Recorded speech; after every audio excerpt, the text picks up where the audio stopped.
that we have the technology to basically recreate Jurassic Park on our phones. Oh yeah. Okay, going live. If we're not live already, I know there's a couple seconds delay, so we'll see. Hello, everybody. If we are live, I believe we are. I'm just going to double check my feed because I'm still new at this. And we are live. Cool. Okay, so welcome to another Gear Show, a very unserious look at a serious thing, i.e. prepping. I'm Mike, your host, and I'm here with my good friend Whack. Say hello, Whack. Hello, Whack.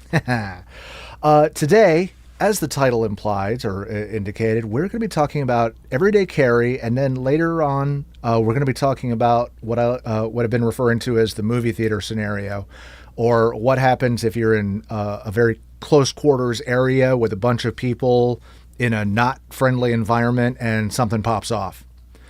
But we're going to start off with everyday carry because it's pretty much the starting point for the gear. And since this is a gear show, we should talk about gear.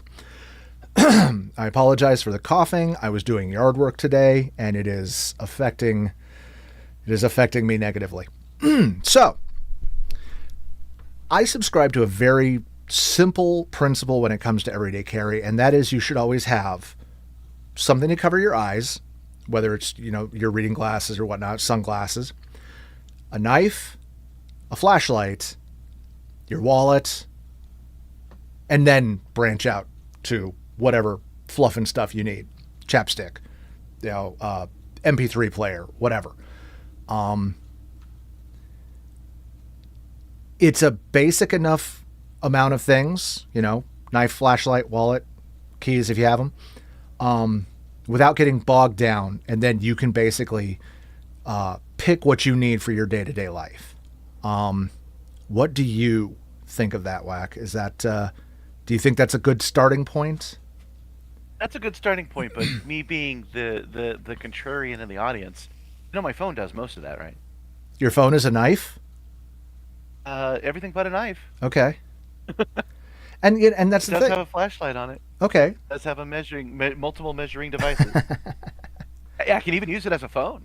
Right. Well, yeah. Yeah, absolutely. Unless you're, a pretentious ass like me, and you have your cell phone, and you also have your swanky high definition audio player. Yeah, I'm not that guy. I do not have that. Right. So I want to talk briefly before I dig into some of the other things about the tools and why I say you should have a flashlight along with the flashlight on your phone. I don't know if you've ever used, I don't know if you've ever really tried to use the phone's flashlight in certain areas. It's a great broad light. So like if your power's out, you need to light up a room, turn it on, point it at the ceiling, you can see. The reason I recommend, actually I'll just show you the one I carry. This is the one that's on my my key ring. In fact, I can even give you a close-up on this. It's a little O-light. But the thing is this is a very good throwing light. It I work in a lot of weird environments, hallways, things like that, where I need light to go a distance versus, sorry about that. I need light to go a distance rather than just kind of lighting up what's in front of me. Plus, if you have a flashlight, you're not draining your phone battery. If you need to turn the flashlight on for a minute, you're not draining your phone battery. Pocket knives. Pocket knives are tricky because I've seen plenty of unboxing videos where this kind of knife is used. And this is completely ridiculous to open a box. But this is the knife that I carry as a casual carry when it's just me out and about. Versus my work knife, which is my Microtech, which is it's a lot leaner, it's a lot smaller in form factor. So there's the Benchmade, there's the Microtech. As I said, this one is my casual carry. This is my work knife. And it comes down to what is the knife going to do for you as an end user, versus the small knife that I keep in my bicycle or the knife that I carry when I'm camping. Different knives, different purposes. And that's kind of the point of this baseline is you got to figure out what works for you on a day-to-day basis. Do you carry a knife? Let me pitch you the other way of doing it. Okay. I do have a knife and I do have a flashlight for specific tasks. Uh-huh. But that is when I am performing those tasks. So let's say we're at the movie theater. Yeah. And I need to cut something, which has happened before. Right. I will ask them for a pair of scissors. I will borrow their scissors, make the adjustment, and hand the scissors back to them. I've done that multiple times, and that way I'm lighter on my feet. I'm more mobile. The police don't have a reason to say I have some kind of I can see that. That does kind of it makes you dependent on other people having access to that stuff, though. And I'm Yes, it does, but it has not been a problem for me yet, and it has been many a times, many a different situations. And again, it keeps me light. The lighter I am, the better off I feel. See, I don't really see there being, well, like we'll use my camping knife as an example. This is a slightly chunky thing. It weighs a couple 5-6 ounces or whatever, but I don't feel that it is restrictive in any way to have this in my pocket. I very much used to be the guy with the backpack that had everything in it, like constant emergency. I had, water bottles and, I had the knife and the pen and the and it got ridiculous. It was like I'm spending more time babysitting my bag than just doing things, which is why I trimmed down the way I did. And I carry very few things on my person anymore.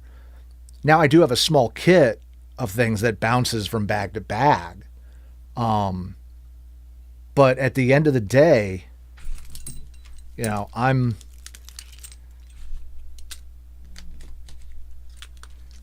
this is what I carry on me.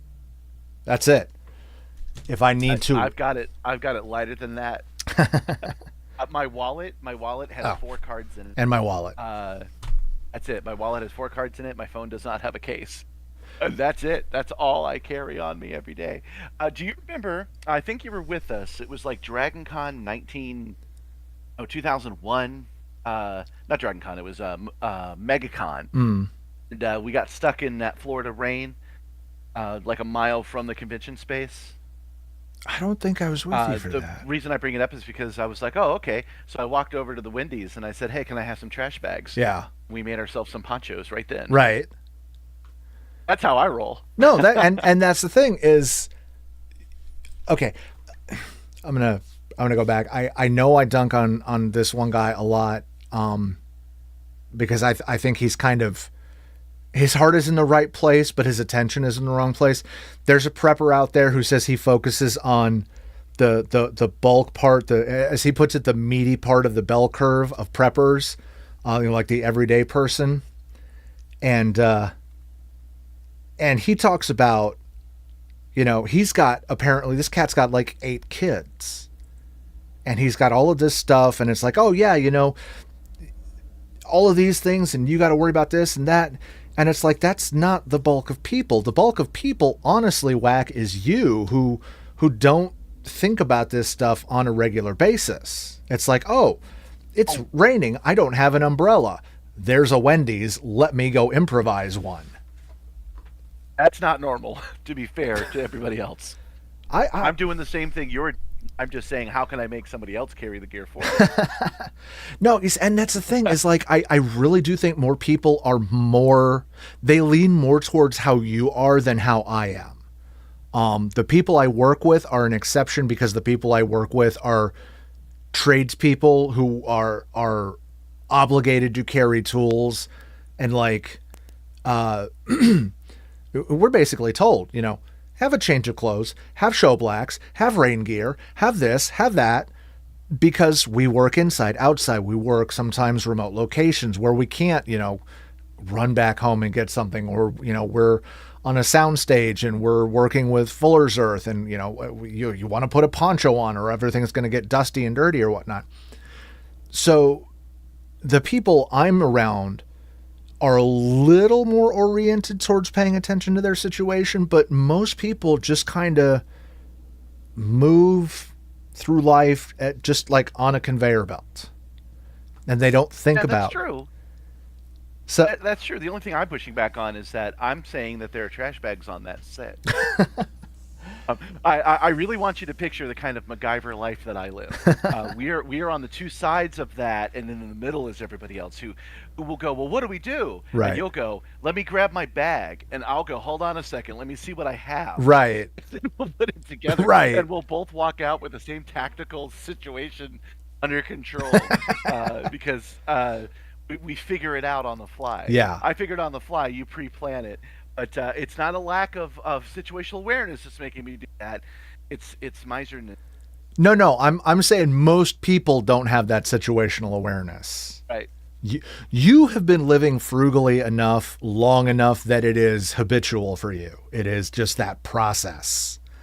So for you, it's just, yep. I my umbrella broke. I haven't bought a new one, so I need to improvise right now with what that guy has over there. Yeah. No, funny enough, the umbrella example, there's some. Have you considered not using an umbrella at all? Growing up in the swamp, I just walk right through the rain. Right. Carrying an umbrella is a hindrance. It's a weight. It's a thing to maintain. And in the times I'm stuck in the rain, I can just walk through it.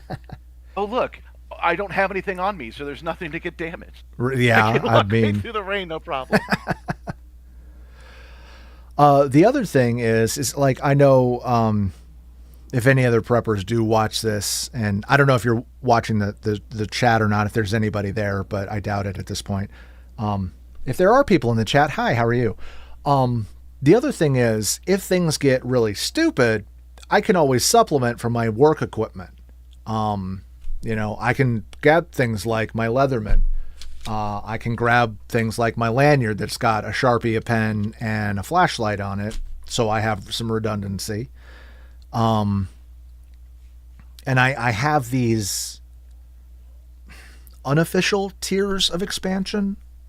I've always got a duffel bag that's got a change of clothes, my rain gear, and a toiletry kit, and that just lives in the truck. Because there have been times where I'll do back-to-back shows, or I'm at a remote location. It's not worth it for me to drive home.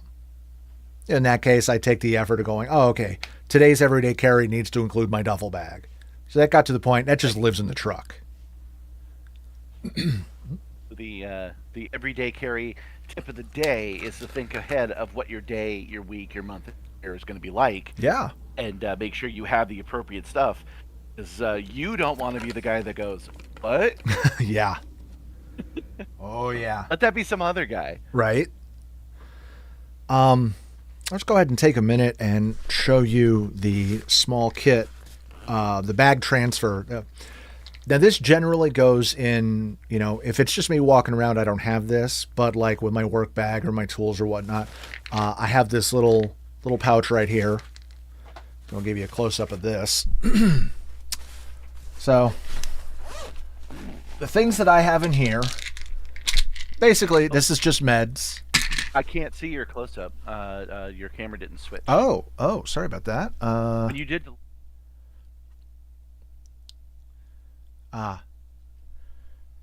Okay, so little pouch right here, which means nobody saw my knives. Whatever. So this has just got medication in it, mostly ibuprofen and stuff like that. Some cleanup stuff because I don't like being caught out when there's no bathroom around. And then in this smaller sub pouch is cables, a little battery charger, and a wall block. But that's really the extent of what I carry outside of my pocket stuff on a regular basis. I don't want it to be bulky. Well, your call to action has come to pass. Yeah. Somebody in the chat is just waving at us. Hello, Scuzzy Bug. Hello, Scuzzybug. How are you today? Welcome to the chat. We're talking about everyday carry and the minimal stuff that I carry and the non-existent stuff that Wacko carries. And how we both are able to tackle a situation and not be caught unawares. Yeah. What I was just showing is the small bag in rotation that goes from my work bag to my toolkit or whatnot. That's got my charging block, cables, and whatnot. Just a real quick top off. Let me go back to the close-up camera here. Boop. I was showing him what I carry generally. Pocket knife, keys, wallet, flashlight. Minimal stuff. That does change. Like if I'm going to be out on my bicycle, I bring my headphones and a different pocket knife. But just in general, I try to keep my everyday carry lean, small, efficient. If you are such a person that wears them, I wear a watch. I wear an analog watch most of the time. I do have a GPS watch for when I'm out camping. Sunglasses or, scratch resistant reading glasses. I recommend those if you have them or need them. Whack tends to be a lot more minimalistic and a lot more all in one, would you say? Utilizing your phone for all the tools it has? Yeah, with the backup being contingency plans to source it on the fly. Right. I actually do have an excellent battery pack when I need one. Yeah. Because it has the cables built in. Okay. And it has the plug built in. Nice. You don't need anything else. It's just the brick. You pop out a plug, you plug it into an outlet, and then you pop out the cable, you plug your phone. Okay. Yeah, I haven't upgraded my bricks in a while. They still work, they still charge, so there's no reason in my eyes to change that. But there are definitely some nice. Now, of course, the flip side of that.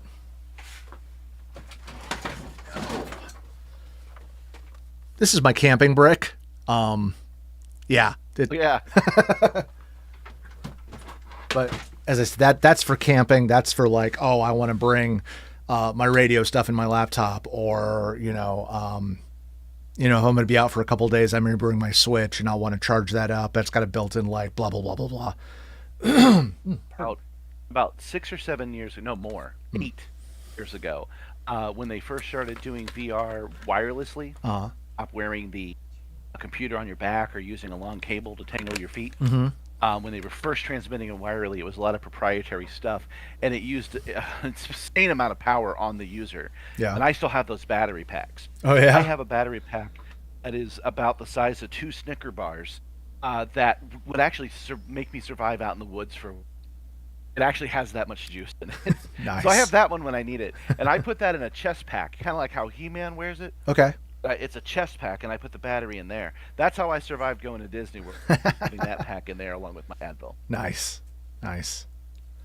Drinking water.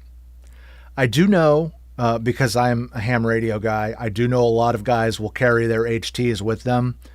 The biggest reason I do not is because most of the people I know are not ham radio licensed, and I work in an environment where I have access to business band radios. So if I have to be in communication with somebody, I'll just take a couple of those radios. They're not base station based. They're not centrally based or whatnot. So I can just be like, I'm taking these and, take whatever I need and go. So that's not a thing I worry about. Trying to think of what else EDC wise. Oh, probably not a bad idea to have a lighter, even if you don't smoke, because that's something your phone can't do. Well, yeah, but I can start a fire if there's daylight. Oh, yeah. I also started with electricity. I live my life assuming internet will still be there. I live my life assuming that I will still have electricity. Right. Because that's how it's been so far. And if I spent some of my minimum resources on not having that, it would pretty much be a waste. Like if I did it 5 years ago, I still have internet and power today. So right. Waste for me. So yeah, I can start a fire with some wires. Is how I would do it. So that's kind of where you and I differ because I'm doing a lot. Ironically, I say this as I'm live streaming to YouTube from my studio at home. I'm digitally minimalizing, which is why I've moved to the separate offline media player. That way I could curate what I've got, and this is completely separate from my computer now. If the computer goes down, if I can get power to USB-C, I can make this work, and I can listen to it with my monitors.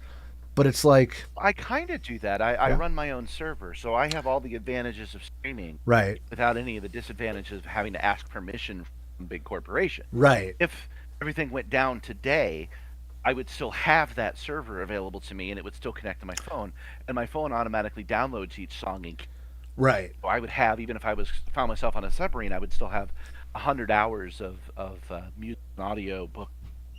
right. Just by the nature of using it. I think my biggest thing is it to me it just feels like there's a lot of effort to maintain certain levels of comfort. And I'm not saying I don't like to be comfortable. I mean, for God's sakes, I have a cot with an air mattress and a folding pad for when I go camping because I like to be comfortable.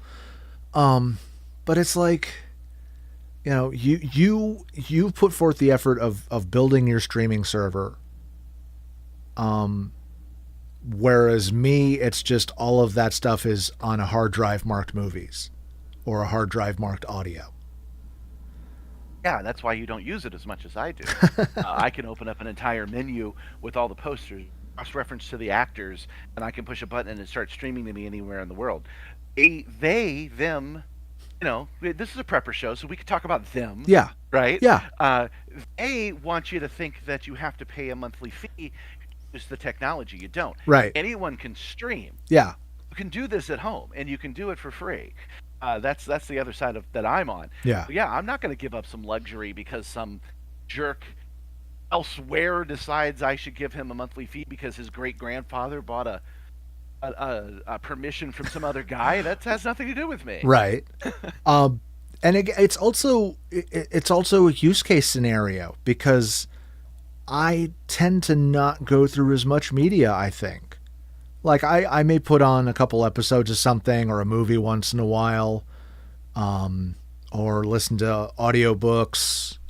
But a lot of times it's, a curated list of about 1,600 songs that I just put on random and it's low noise in the background. So your use case versus mine is I can run like a small curated list without the need of the server type stuff. Whereas you have that entire infrastructure built up to facilitate the way you use it. And here's the difference between me and you. Someone will run to you, panic in there. We need sound.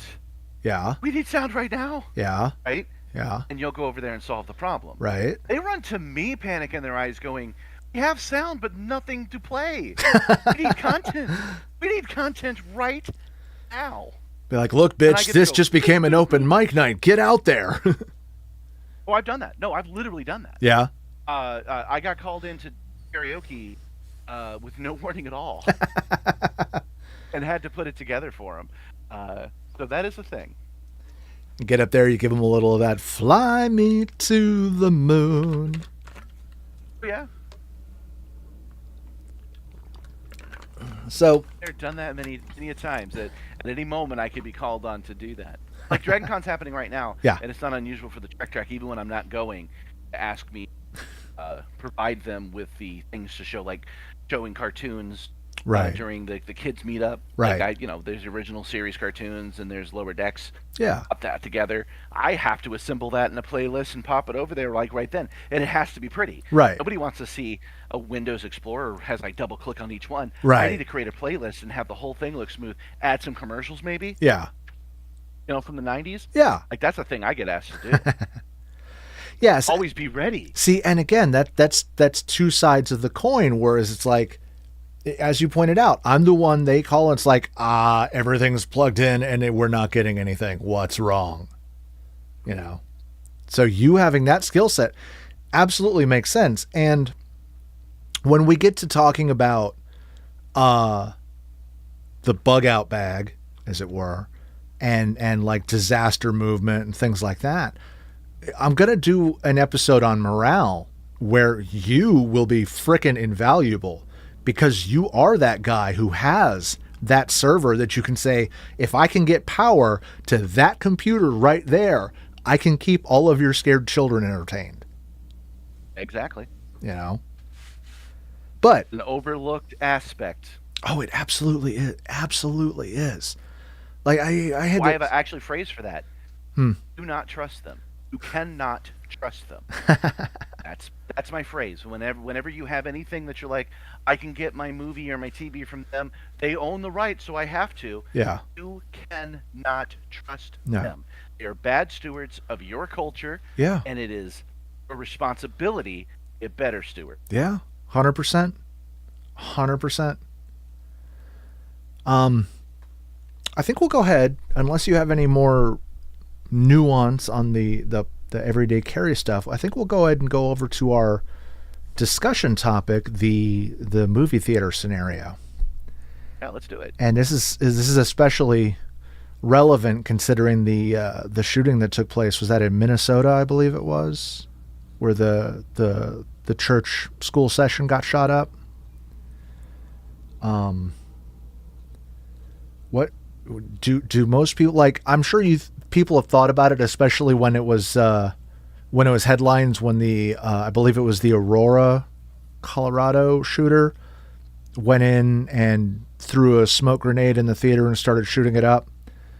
I'm sure everybody thought about it then, but it's like, again, getting back to how people pay attention, how many people do you think actually think about how they move through a building or how they position themselves if there's not even a shooter emergency, a fire or an earthquake or anything like that?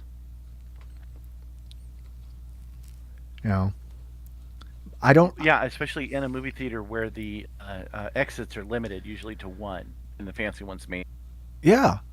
Well, so it's not just that, because a lot of times movie theaters will have staggered steps. They've got the handrails and stuff.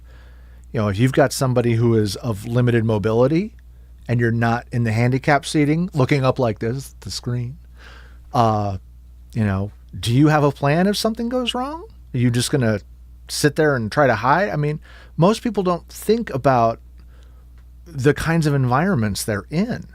You know, they go to hotels and they glance, you know, you mentioned Dragon Con. They go to hotels and they glance at that little map that says, you are here, here's your closest exit. And they're like, okay, whatever, I got beer waiting. What do you have anything that you do, especially when going to someplace unfamiliar, to improve your odds, to mitigate the surrounding potential hazards? Do you have anything that you do? Not in a super detailed way, but I am kind of good on picking up on what people are putting down. Mm-hmm. So there's a different body posture between somebody going to see a movie and somebody going to end a movie. Right. And you keep your eye open for that. They give off a kind of aura that you can keep your eye open for. So I've never encountered it, so it's only in theory. But so you're a people watcher, then. So, like for oh yeah, you know, I guess I should mention, yeah. Anytime we talk about these kind of situations, my answer is always going to be the same. It is not about escaping. Yeah. Not what it's about. It's about catching that guy unawares. You'll not see it coming. If you can get behind him, you'll not see it coming. That is my goal in any situation like that. I can see that. I realize the risk. I can see that, and absolutely, there's a risk. And I'm better than not doing anything.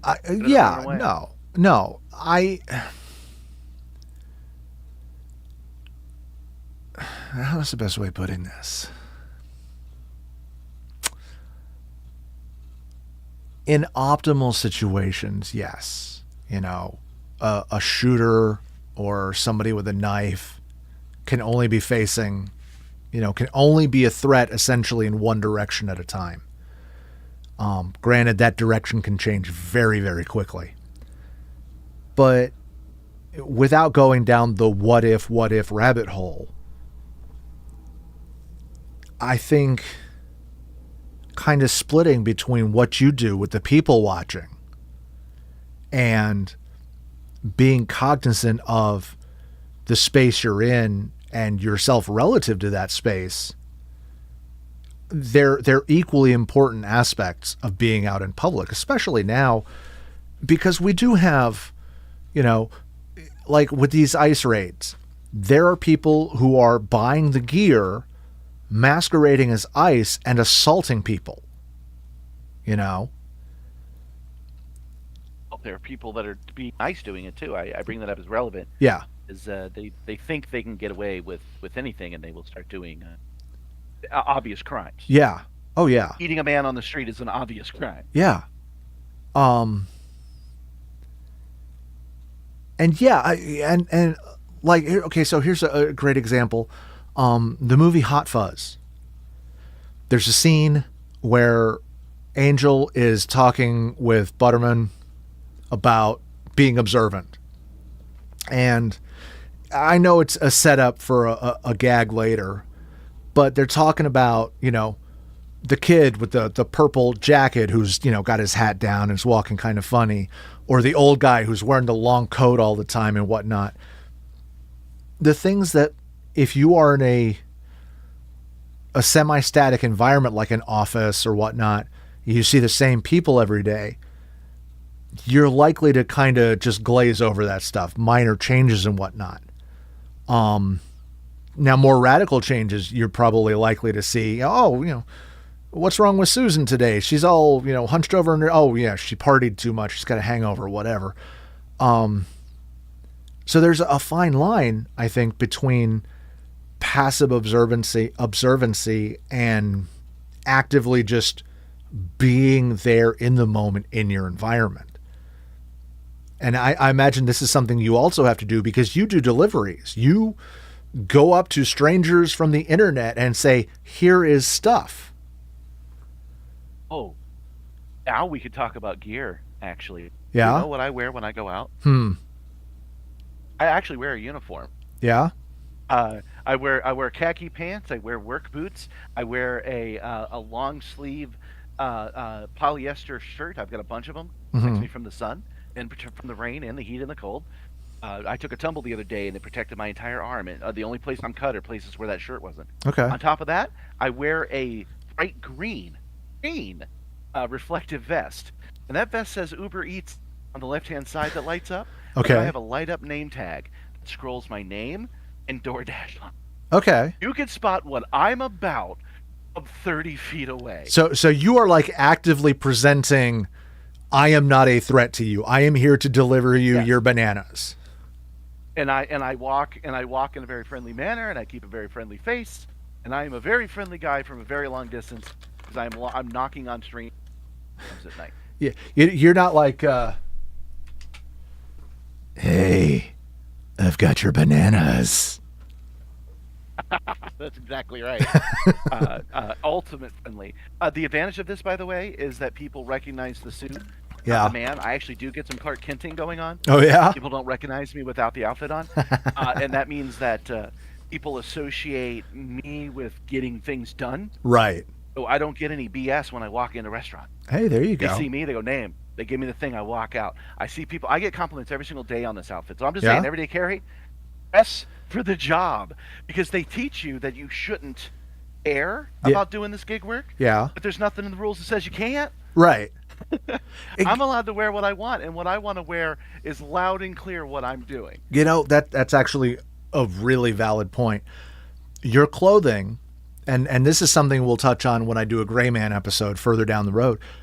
Your clothing is your everyday carry, because you can't go outside naked unless you're going to go full Florida man.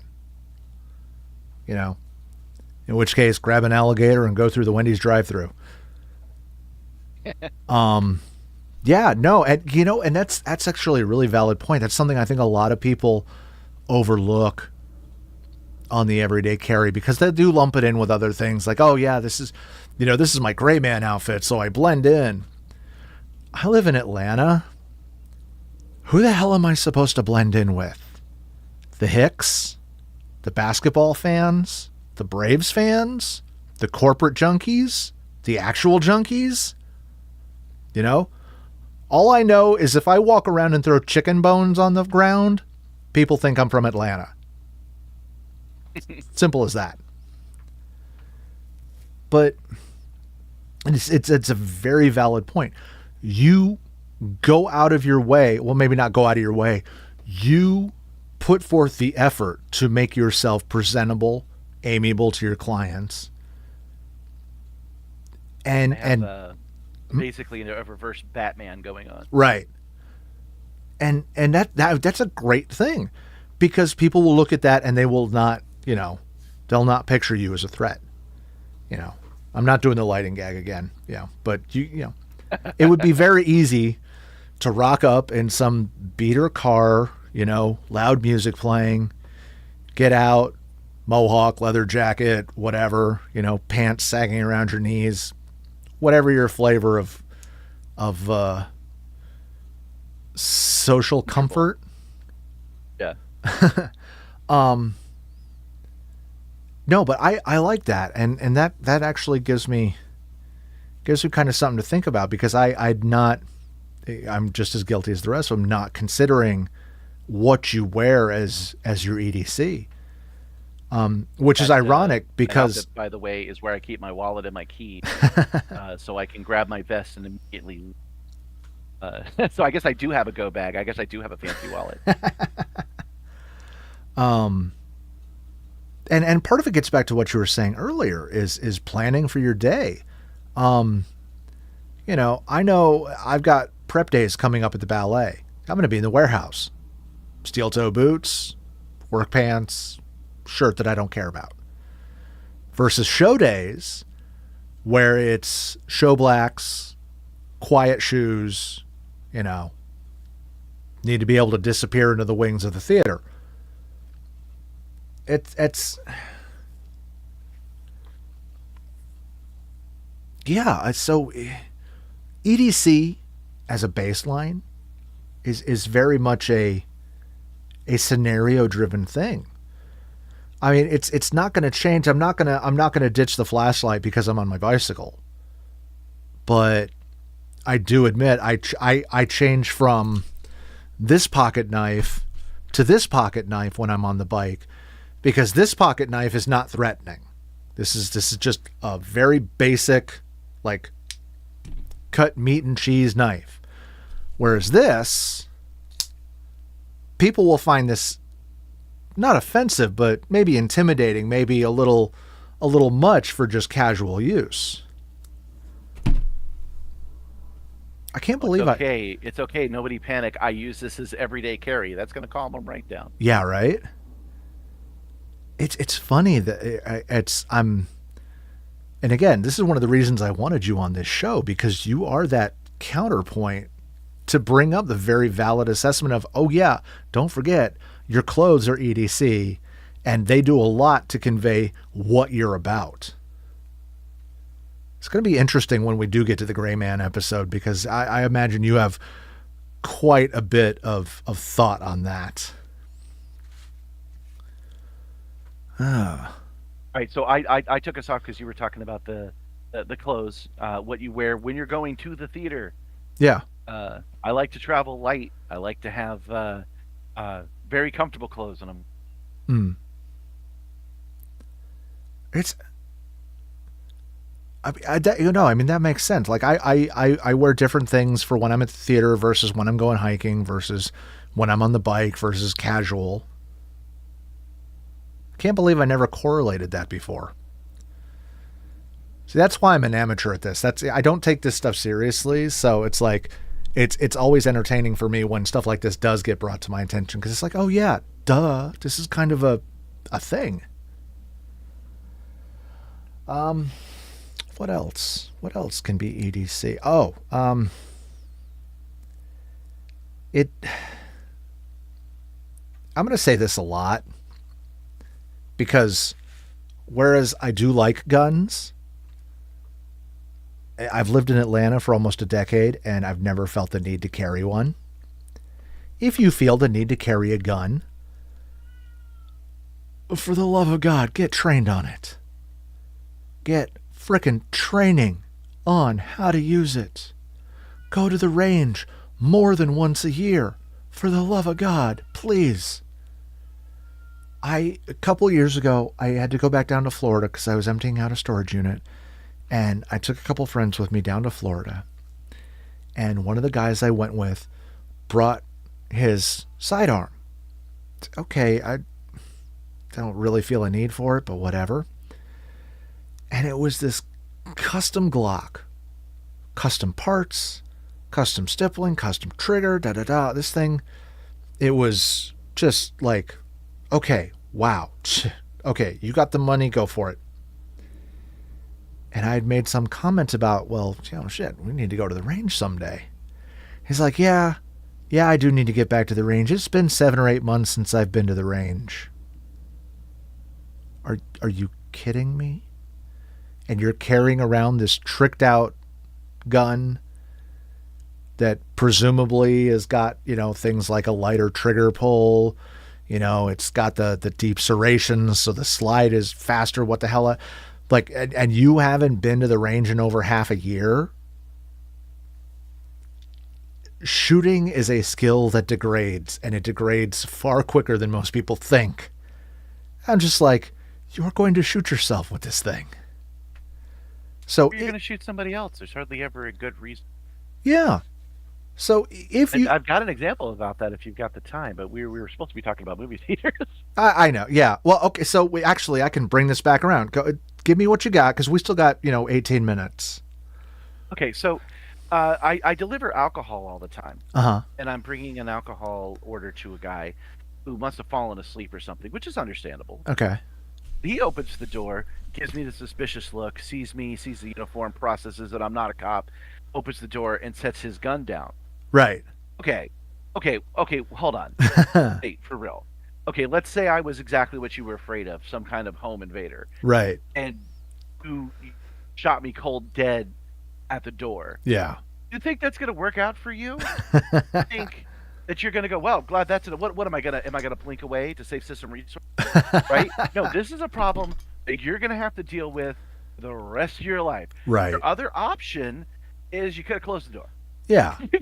Yeah. The other room, right?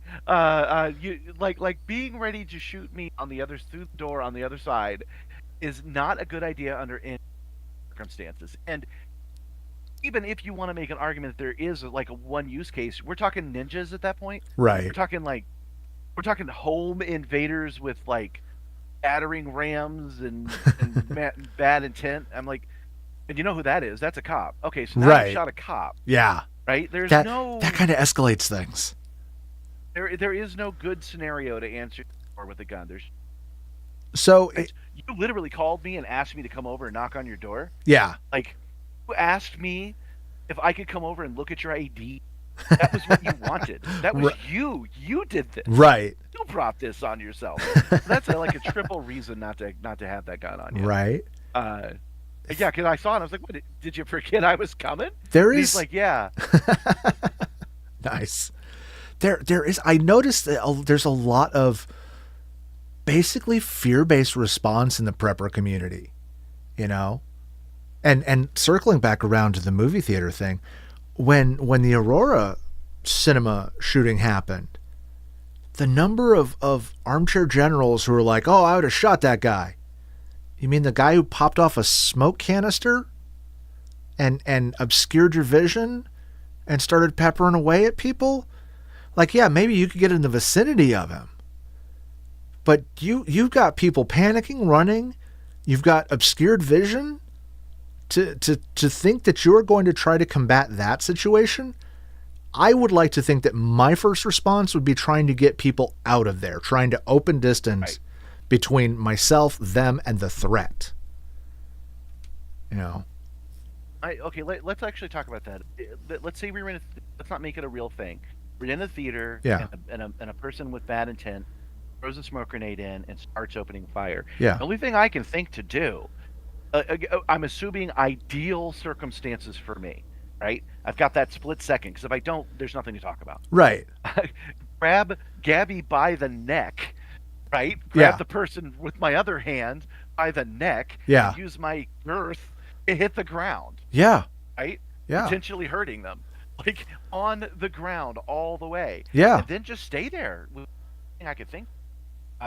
So to be clear, when I mentioned sneaking up on the guy, I'm assuming going to start clearing things out. He'll walk by because we're on the ground, not moving. Right. And once his back is to me, as far as I know, he's a sapien, so got eyes in the front. Yeah. And then I could hit him again and go for it, because instead of running down the ramp to safety, if he's there, trip him, hold him down, take his gun and shoot him with it would be the only thing I could try to do. Right. Running away wouldn't be. That's the only thing I can think of in the situation. And in a way, I think this kind of comes back to what I was just saying, is like, you don't have fear of that situation. You would have fear in the moment because your life is in some kind of threatened situation, but you're not afraid of that scenario. So many people, and it's really frustrating, like how much the prepper community thrives on fear. It could be so much better if it thrived on education. But they're just like, oh yeah, I'm going to grab my gun and I'm going to shoot that son of a bitch. Yes, I got a squishy eggplant just for the gun joke. That we should mention the chances are you are that son of a bitch. I'm just saying. The people that they think are their enemy and the people that are actually their enemy. Right. But inversed. Yeah. It's worth mentioning. But no, it's like, that your response is immediately get the people next to you as out of danger as possible, and then work to mitigate the situation as safely as possible. Yeah. That seems like a pretty good sound. That seems like a pretty sound plan. It's the best I could think of, because the alternative, of course, is to evacuate and escape. Right. But I'm already there. Yeah. Right? Yeah. I'm already there. He won't expect it. No, I mean, he probably will expect it. I'd say it's probably about maybe 20 or 30 less. Right. But I'm already there. I might as well give it a whirl. Yeah. Yeah, and the cinema is the movie theater is a really good example, because it is probably one of the more abstract environments people voluntarily put themselves in. Because there's the nice ones with the lounge chairs and you get your meal and whatnot. But then there's also the traditional, 20 rows of seats, 2 walkways that are, 2 people wide, couple handrails here and there. But it's a challenging environment. And it's narrow for him too. Yeah. I mean, I would imagine he's taking the same risk I am, where he's saying, I'm going to bet my life that no one will attack me from behind in the next minute. Right. I'm going to bet my life that he won't think anybody will. Right. That's the best scenario I can think of. And yeah, that's fair. I have to sneeze.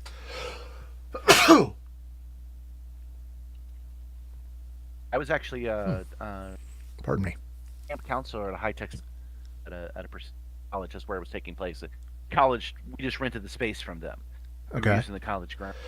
We had to do the drills about what to do if an attacker came. Right. And I had to tell my partner, I said, you tell this to nobody. Tell anybody, I'll deny it. But you have to lock the door. You're locking me on the other side of it. Right. Because I can't help anybody if I'm in the room. You lock this door, and I'll see if I can't run up behind them, because it's possible. Right. Luckily, we never had to do anything like that. It was summertime. Yeah. Yeah, see, I think, and you will probably laugh when I say this, but there is that altruistic streak in me that is like, no, get people away from danger. Get them safely away, then worry about mitigating the danger. That's true. But in a movie theater scenario, the way I see a movie theater is there is no chance. There's no chance of Right. making it to that door. So that's why I put that on hold. I say to stay down in that scenario. Right. A different scenario, which we'll do in some other episode. Yeah. I'll talk about evacuate and then engage. But I feel the only chance you have is to engage. So you've got And the that. only chance you have to do that is from behind. So you've got basically that Flight 93 mentality of fuck it, Uh-huh. let's fucking go. Yeah. Okay, that's fair. That's fair. No other option. Yeah. My biggest concern, having given this a little bit of thought over the past couple of days, is having some fucking cowboy in there who's going to be like, well, I got my gun, I might as well start shooting back. And then you're just in a crossfire. Well, okay. If that happens, that's also to my mind, isn't it? I mean, yeah. Because now that guy's being my distraction for me, and my chances of actually subduing the guy. Because don't forget, subduing the guy is the goal, not going on tell him how I did it later. Right. Stopping the guy is what I want. Right. So that did end up happening. I would try. This is a whole bunch of bold talk from two old men on the internet right now, right? Right. Probably chances are good that lights would be out immediately. Mhm. We're assuming we weren't in the row he started with. We're assuming the plan to hit the ground works. We're assuming that he walks by and we somehow, on all that terror, manage to look like we're not moving. Right.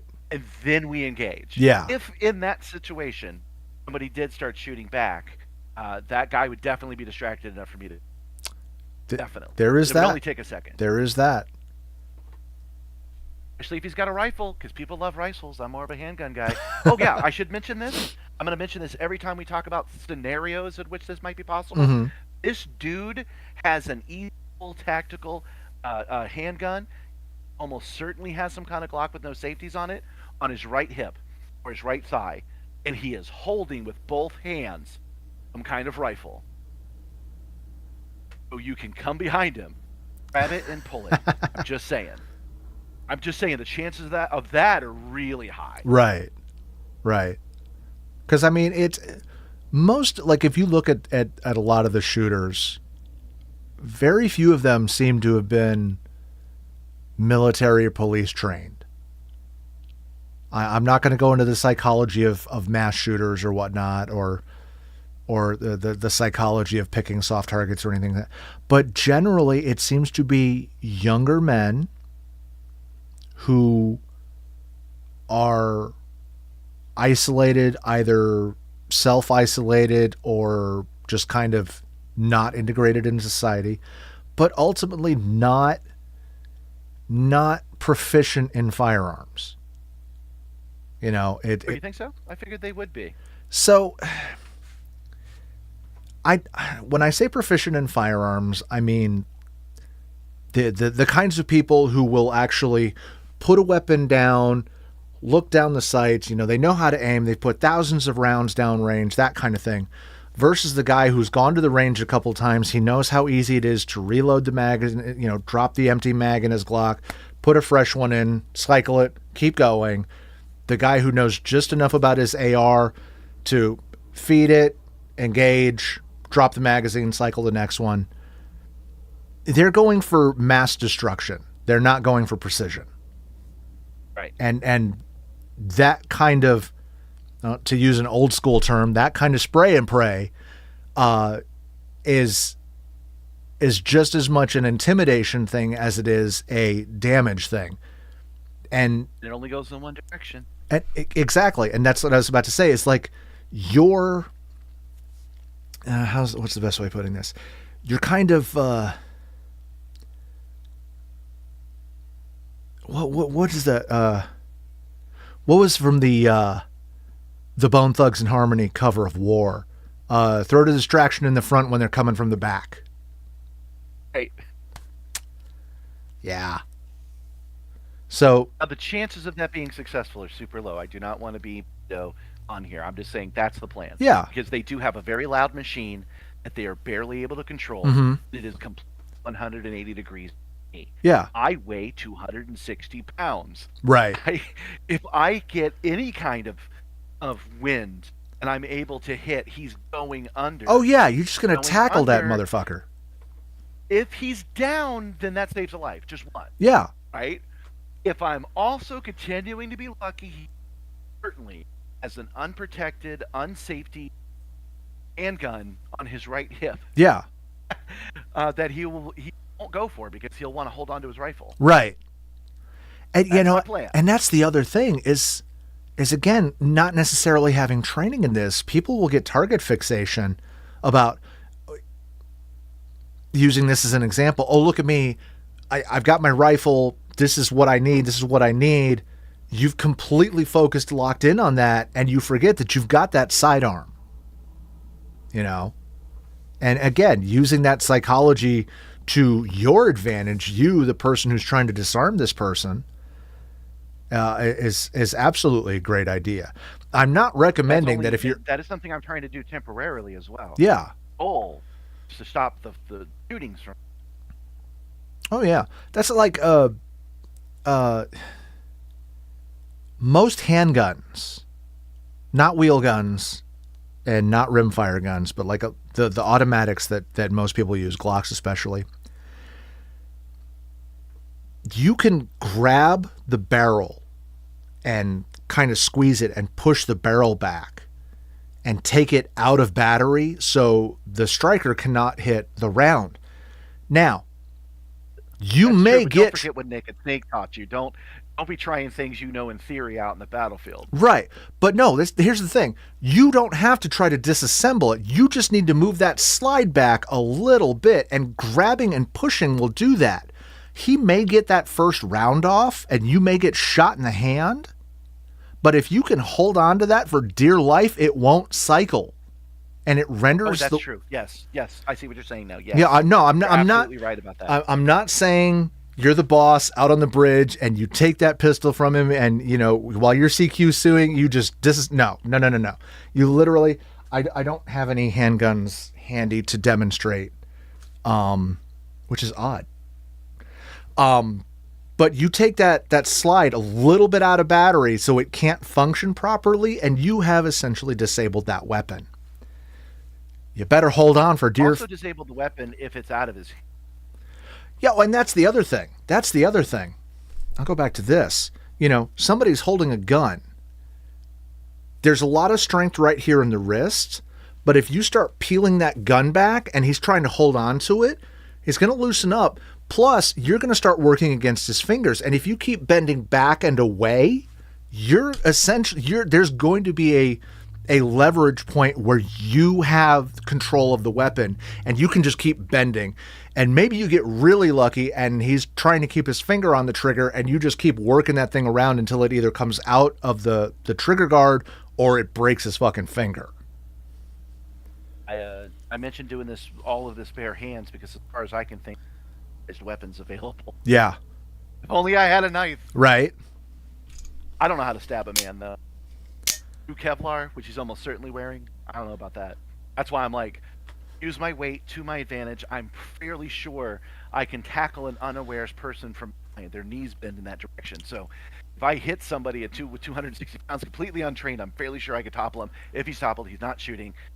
I can just improvise MMA fighting from there, I guess. Right. Fight dirty. Real quick. This is not legal advice. Do not go looking for psycho gunmen to try to take down. If you do, you're on your own. We're not professionals. We're, as he said, almost certainly we're just two old men on the internet.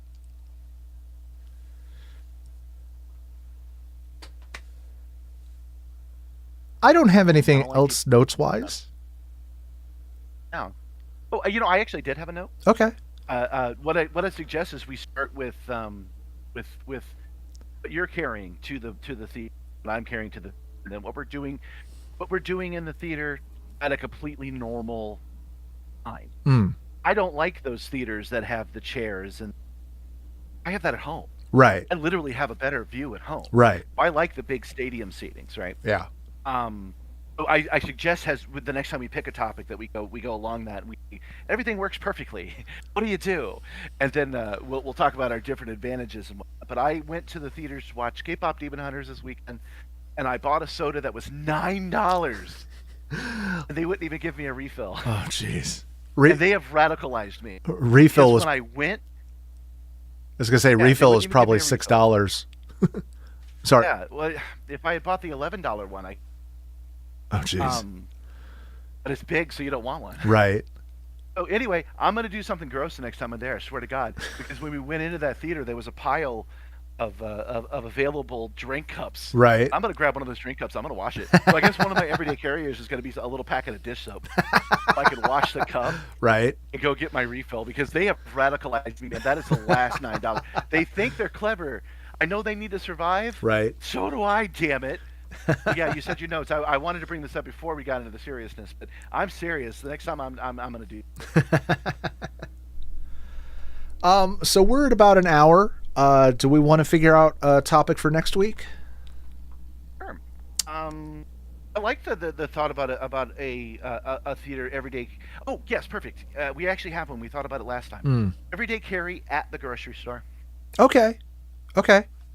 Because we can start out with what you bring, what I bring, how to assess the situation, right? What we buy. Because I actually have some tips on the loss leaders that you should look for at a grocery store. Okay.